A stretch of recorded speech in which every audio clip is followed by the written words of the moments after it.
Hi everyone. Today we are going to learn our third unit, publication ethics.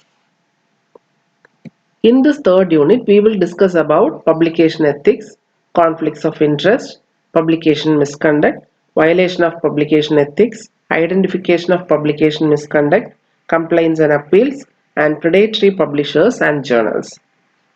But today's topics are the first three: publication ethics, conflicts of interest, publication misconduct. Now let us dig into publication ethics. Publication ethics are rules of conduct generally agreed upon when publishing results of scientific research or other scholarly work. Generally, it is a standard that protects intellectual property and forbids the republication of others' work without proper credit. It also forbids or denies the use of plagiarism of others' efforts. Data and information published as original must in fact be original. Dr. Halvorson is the person to introduce publication ethics when he noticed a remarkable similarity in his work to another article published earlier. Publication process, like many other systems, has evolved a code of conduct which is called publication ethics. Publication ethics may be defined as a self-regulatory mechanism insisting on integrity or honesty on the part of authors, peer reviewers, and publishers to establish higher standards of editorial processing for the scholarly journals.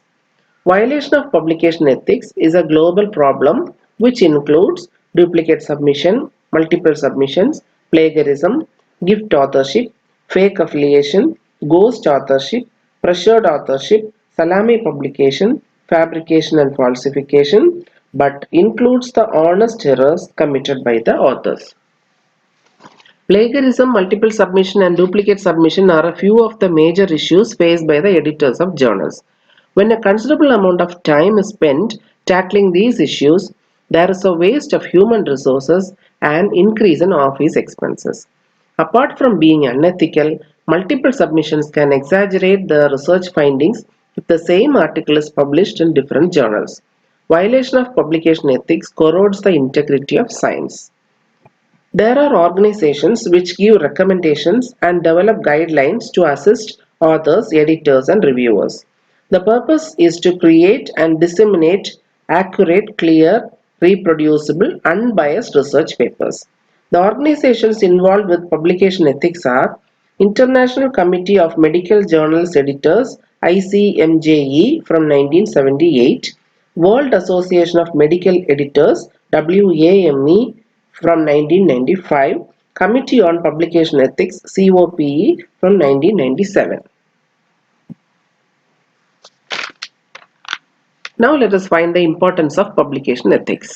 Publication ethics is important due to the following reasons: sticking to high standards for scientific accuracy and excellence, unbiased submission and review of manuscripts regardless of source and content, including negative or inconclusive or unclear results, submission and publication of manuscripts in a timely and appropriate manner, implementation of robust or hefty procedures that detect, discourage, and rebuke ghostwriting, plagiarism, publication bias, and other unethical publication practices, adoption of standard practices that require full disclosure of author contributions, financial and editorial support, and actual and potential conflicts of interest to their readership, establishment of clear policies and guidelines governing the conduct of publication professionals, including but not limited to requiring full disclosure of potential conflicts of interest, ensuring that the commercial needs and interests do not influence the scientific rigor of the publication review process. Now let us look into the top 5 reasons to publish ethically. First one is it ensures scientific progress. Truth is the foundation of science and progress of ideas.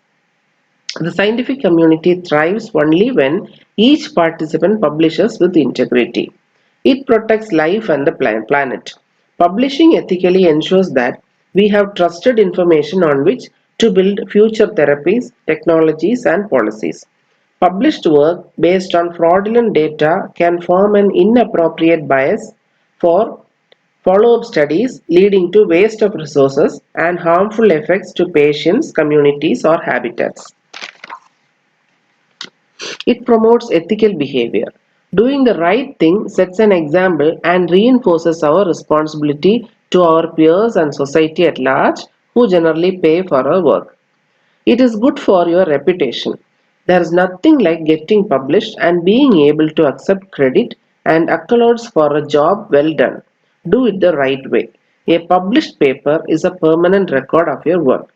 Don't become part of the minority who end up with a retracted paper and a tarnished reputation. It is the only way to opportunity. A good reputation and acting with integrity opens the door to opportunity. Your work represents not only you but the research institution, the funding body, and other researchers. Now let us find what is conflict of interest. Conflict of interest is an attribute which is invisible to the reader or editor but which may affect or influence his or her judgment or objectivity. Academicians, physicians, and researchers often work in collaboration with pharmaceutical and biotechnology companies to develop a product for the well-being of society. However, there are examples where financial and non-financial ties of research or physicians with the company have compromised the integrity of research.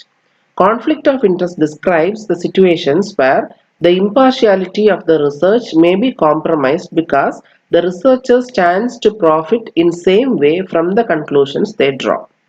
Examples of potential conflict of interest that are directly or indirectly related to the research may include research grant from funding agencies, honorarium for speaking at symposium, financial support for educational programs, employment and multiple affiliations.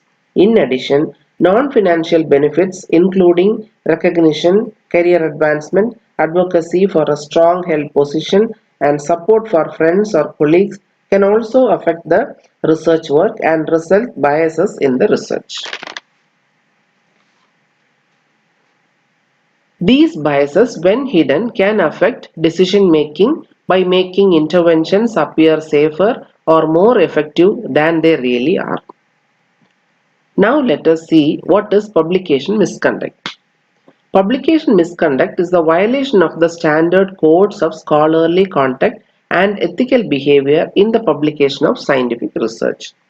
Any publication that reports the results and draws the conclusion from the data which have been manipulated is considered publication misconduct. Can we find out the problems leading to unethical behavior? Pressure can drive people to do things they wouldn't normally do. Some people make unethical choices because they are not sure about what really the right thing to do. Self-interest, personal gain, ambition, and greed are at the bottom of a lot of unethical activity. Misguided loyalty. Some people neglect or ignore ethical values. Now let us learn the types of publication misconduct. Broadly, the ways in which ethics could be breached fall under the following categories. Plagiarism. Presenting another person's ideas or materials as if they were his or her own or without proper acknowledgement or attribution. Copyright infringement. Presenting another person's original work of authorship, their expression of ideas, as if it were his or her own without proper acknowledgement or attribution. Duplicate or redundant publication. An author copies and republishes their own work without reference to previous publication. Data fabrication or falsification, either making up results or altering results of experiments. Inappropriate attribution or authorship, which may lead to disputes, including individuals who have not contributed to an article or excluding authors who have contributed. Lack of acknowledgement of guest or ghost authorship. And misconduct within the publication process. For example, authors submitting manuscripts under fraudulent names or with fraudulent affiliations, or reviewer misconduct during the peer review process. Now we will continue with the third unit in the next class. Thank you.